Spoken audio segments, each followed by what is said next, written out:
Hi friends, welcome back to my channel. This is Lata. Friends, எல்லாரும் கேள்விப்பட்டிருப்போம் வெண்டைக்காய் சாப்பிடுங்க உங்கள் மூளை நல்லா வளரும்னு சொல்லுவாங்க. உண்மையாலுமே இது வெண்டைக்காய் நம்ம சாப்பிட்றனால நம்மளுக்கு நல்ல ஒரு ஆரோக்கியம் கிடைக்குது. ஸோ நல்ல நம்மளுக்கு மூளை ஆரோக்கியமாக வேலை செய்யணும், சுறுசுறுப்பாக இருக்கணும் அப்படின்னா நிச்சயமாக நம்ம வெண்டைக்காயை நம்மளுடைய உணவுகளில் சேர்த்துக்கணும். இந்த வெண்டைக்காயில் நாம் நிறைய சத்துக்கள் இருக்குது. முதல்ல நம்ம என்னென்ன சத்துக்கள் இருக்குதுன்னு பார்க்கலாம். வெண்டைக்காயை முதல்ல எடுத்து தனித்தனியாக பாருங்கள். ஏன்னா சில சமயம் அந்த வெண்டைக்காய் கூடயே அழுகின மாதிரி சில வெண்டைக்காய் இருக்கிறதுக்கு வாய்ப்பு இருக்குது. ஃப்ரெஷ்ஷான வெண்டைக்காயாக இருந்தால் பிரச்சனை இல்லை. ஆனால் நீங்கள் வெண்டைக்காயை கவரில் வாங்கினீங்கனாலும் இல்லை நீங்கள் மொத்தமாக அள்ளி போட்டு ஒரு கிலோ 2 கிலோ வாங்கினீங்கன்னா கூட முதல்ல காய்கறியை நல்லா பிரித்து பாருங்கள். நிச்சயமாக அதில் சில அழுகின காய்கறி ஏதாவது இருந்துச்சு அப்படின்னா அதை தயவு செஞ்சு எடுத்து வெளியில் செடியோ தோட்டத்தையோ நீங்கள் போட்டுருங்க. இப்போ நான் வெண்டைக்காயை ஒரு 10 வெண்டைக்காய் தான் எடுத்திருக்கேன். எனக்கு நல்லா இலசான வெண்டைக்காய் நல்லா அழகாக கிடச்சிது. ஸோ அந்த வெண்டைக்காயை எடுத்து நான் நல்லா அலசி அதெல்லாம் தனியாக எடுத்து வச்சுக்கிட்டேன். சில சமயம் நான் அதை தொடச்சி கூட எடுத்து வச்சுப்பேன் நல்ல காட்டன் துணியில். ஏன்னா தண்ணி இல்லாமல் இருந்துச்சுன்னா நாம் சீக்கிரமாக வெண்டைக்காயை வதக்கிறதுக்கு நம்மளுக்கு வசதியாக இருக்கும் சமைக்கும் போது. ஸோ ஆஸ் யூஷுவல் தான் எப்போவுமே குழம்பு தாளிக்கிற மாதிரி நல்லெண்ணெய் விட்டுக்கோங்க. நல்லெண்ணெய் விட்டு கடுகு, சீரகம், அதுக்கப்புறமா கொஞ்சம் வெந்தயம். ஏன்னா காரக்குழம்புனால உடம்பு சூடாக இருக்கும் புளி ஊற்றுறதுனால. அதுக்கு கொஞ்சம் சீரகம் போட்டு கடுகு கொஞ்சம் வெந்தயம் போட்டு நல்லா பொரிஞ்சு வந்த பிறகு அடுத்து வெங்காயத்தை நீட்டாக அரிஞ்சு வச்சுக்கோங்க. பூண்டு நான் உரித்து நான் முழுசாக தான் போட போகிறேன். பொரியலுக்காக இருந்தால் தான் நான் தட்டி போடுவேன். குழம்புல எப்போவுமே நான் முழுசாக தான் போடுவேன்.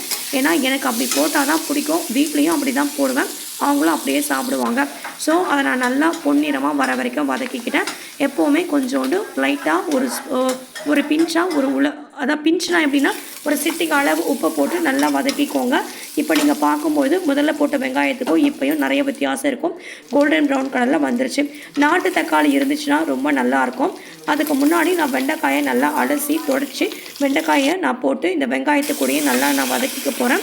வெண்டைக்காய் அந்த பச்சை கலர்லேருந்து கொஞ்சம் சுருங்கி உங்களுக்கு குழம்புக்கு நல்லா அழகாக சூப்பராக வரும். அது வரைக்கும் நீங்கள் நல்லா கைவிடாமல் நீங்கள் வதக்குங்க. பக்கத்துலேயே இருந்து நீங்கள் செய்யுங்க. ஸோ வெண்டைக்காய் நல்லா வதங்கின உடனே தக்காளியும் எடுத்து நீங்கள் போட்டு வதக்குங்க. அந்த வெங்காயத்தோடைய ஒயிட் கலரு, வெண்டைக்காயோடைய க்ரீன் கலரு, அதே மாதிரி தக்காளியோடைய சிகப்பு கலரு, பூண்டோட வெள்ளை கலரு இதெல்லாம் சேர்ந்து பார்க்கும்போது உங்களுக்கு அவ்வளோ ஒரு சூப்பராக இருக்கும் குழம்பு பார்க்குறதுக்கே. ஸோ இதெல்லாம் போட்டு நல்லா நீங்கள் வதக்கிக்கோங்க. வெண்டைக்காயில் விட்டமின்ஸு, கார்போஹைட்ரேட்டு, புரதம், கால்சியம், இரும்பு சத்து, நார்ச்சத்து, பைட்டோ கெமிக்கல்ஸ், இவ்வளோ சத்து நிறைய இருக்குது. நிறைய சத்துக்கள் இருக்குது. மூளை வளர்ச்சிக்கு உதவுது. அதே மாதிரி வெண்டைக்காயை ஊற வச்சு அந்த தண்ணியை நம்ம குடித்தா கூட நம்மளுக்கு நிறைய நன்மைகள் கிடைக்குது. சர்க்கரை வியாதி இருக்கிறவங்க நிச்சயமாக இந்த வெண்டைக்காயை உணவுகளில் சேர்த்துக்கிறது நல்லது. கல்லீரலுடைய வளர்ச்சிக்கு, உடலுடைய ஆரோக்கியத்துக்கு நம்மளுக்கு உதவுது. இதில் ஒரு புரோட்டீன் மற்றும் பெக்டின் அப்படின்ற ஒரு கோந்து பொருள் இருக்கிறதுனால இந்த வெண்டைக்காயை நம்ம சாப்பிட்றதுனா உடல் ஆரோக்கியம் கிடைக்குது. எப்போவும் மாதிரி தான் துளி மஞ்சள் தூள், மிளகாய் தூள் உங்கள் வீட்டில் காரத்துக்கு ஏற்ற மாதிரி உப்பு போட்டு தண்ணி விட்டு நல்லா நீங்கள் கொதிக்க வைங்க. கவனமாக பார்க்கணும்.